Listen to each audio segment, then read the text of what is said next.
Happy New Year's Eve, everyone, and welcome to the Stitch Sessions. It's our very last video of the year. I hope you all had a really lovely, wonderful, safe, restful, and happy holiday season. Today is a sneak peek into our crochet series for 2026. So if you're new here, every year I do a themed crochet series. So some people like to create calendar blankets and work on parts of it throughout the year. I like to take a different take on kind of a themed project. So every year I create a theme, and our series will involve creating projects for that particular theme. So we just finished Hats All, folks, and if you haven't seen any of those videos, there will be a link to that playlist in the description box down below. We kind of dove into all different types of hats, and actually I didn't even get a chance to really dive into everything. There are actually a lot more different hat styles than you realize once you kind of dive into it. But if you're curious to check out some fun and cool hat projects, I'll leave a link to that. I'll also leave a link to just my general hats playlist, because of course we've crocheted a lot of hats on this channel. So you'll get a wide variety of choices of hat projects if you want to check that out. So anyhow, the real reason why most of you are here is because you want to find out what I have in store for 2026. So I'm actually working on it as we speak. And you're probably thinking, what on earth is that? So first of all, I am going through as much of my leftover 24/7 cotton yarn. So this is why the color blocking looks how it does, but I'm kind of liking how it's coming out. So that is the first project that you're gonna see coming up in January. So the theme for 2026 is gonna be, it's in the bag. It's all in the bag. So it's going to be everything to do with crochet bag projects.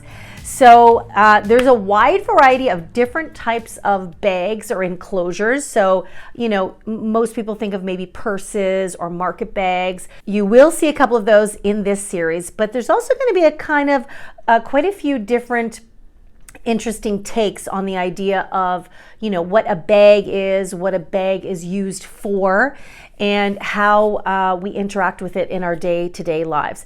Now, the very first project for January, and like I said, I haven't finished it yet. I'm still working on it. I know it's December 31st, but I'm going to be feverishly just focusing on this project. This is all I'm doing over, you know, tonight. And I don't really go back to teaching. Many of you know that I teach ballroom dancing. I don't really go back to teaching for another week. So I'm hoping that I'm just going to really focus in on this and get this done in time for next week's video, which will be the first video of the year.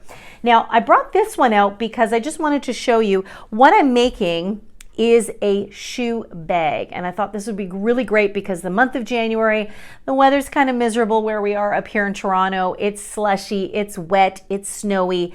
And so most of the time you are carrying shoes, a separate pair of shoes, wherever you may go. Some of you, maybe you have shoes that you leave at work.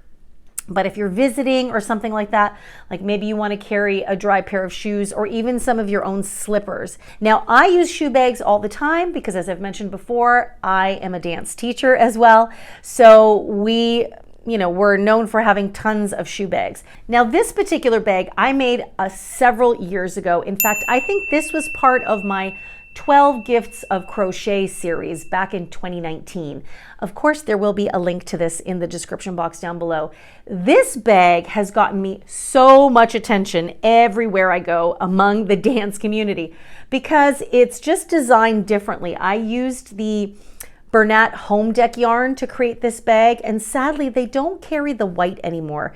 And you can still find the home deck yarn. I used to be able to find it at Michael's. You cannot find it at Michael's anymore. I'm not sure if it's the Yarnspiration website that you might still be able to find it on. I definitely know you can still find it on Amazon, and not all colors are available. I loved working with the white. Unfortunately, I don't think they make the white anymore, but they've got a variety of different colors. So I had some colors left over, so I color blocked it. And this was done in the continuous round using half double crochet stitches.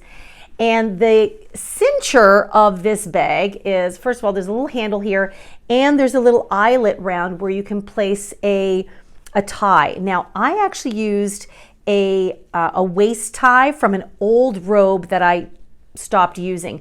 And the red, the silkiness of the red just automatically draws attention to it. So people were always like, wow, this is amazing. Can you make me one? So this was a big hit, right? And it's quite large. So you could probably squeeze 2 pairs of shoes in here, depending on how big your shoes are. But I generally use these for my dance shoes. So if you want to get a head start and start on a shoe bag, you can get started on this one. And so you might be thinking, well, how are you going to make this one different?